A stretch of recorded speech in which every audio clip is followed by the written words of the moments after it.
2019 GMC Sierra has finally been unveiled with a lot of very positive reaction. The truck is exactly what it should be. It has some progressive, controversial, and adequate stats, specs, and features for the next generation of Silverado. Not going to knock on the truck at all. It looks very GMC. It's got hints of everything else, like everything else does. And I don't know, there's pros and cons to all of it. What I will say is a lot of people that were on the fence about the Silverado now are off the fence about the Silverado and all about the GMC. And I go the other way. I'm still 100% Silverado. I still think the Silverado is my vibe. More aggressive, more manly, more boxy. What I was shocked at with the GMC more than absolutely anything was, one, nobody understood the purpose of the tailgate, the dual purpose. And the purpose is you can carry a full-size sheet of plywood in a short box, which is quite the thing.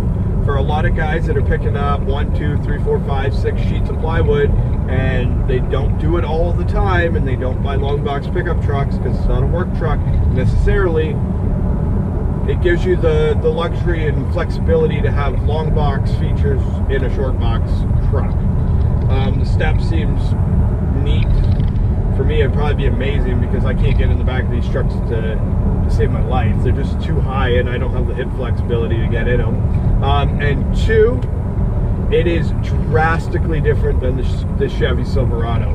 The last, what, 4 generations, 5 generations of truck, 6 generations of GM pickup truck have been so similar.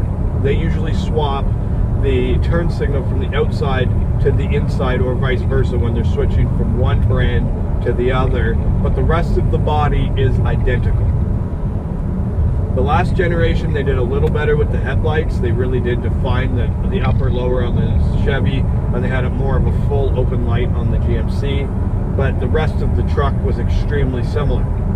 Now this truck is totally different. The kind of flowy 60s vibe body lines in the Silverado do not even exist in the Sierra. It was incredible, and I think the right move on GM's part to completely distinguish the two trucks and make GMC owners feel like they're getting something special, and Chevy owners make them feel like they're getting something special. You're buying your brands because you like your brands, and you're buying a Chevy because you want a bow tie, and you're buying a GMC because you want the professional grade. And in a lot of cases, you'll never be able to differentiate between the two of those, and they've really made it clear. They've made it obvious to everybody that this is the luxury truck, and this is the more rugged, off-road, the trail boss. It's really, really neat to see that they finally, and I know that from an R&D perspective, it really doesn't make any sense to have 2 pickup trucks like they did, but from a brand identification and from a sales perspective, it does make a lot of sense. So kudos to them for understanding their markets and actually targeting their markets rather than just kind of throwing their hands up and being like, well, you know, it's a thing, it's a truck, it does stuff, you know, stuff, it's good. Just gonna change a badge and call it all new, which would have been a lot easier. So that's my 2 cents on the GMC Sierra, and a bit of a comparison between the two. Let me know what you think in the comments below. Are you a Sierra fan, or are you a Silverado fan? Both great trucks. You really can't go wrong with either. The interiors are very much the same, with a few slight spec changes and a few feature differences, but the outside is a whole different world. Until next time, guys, take care, drive safe, behave as always.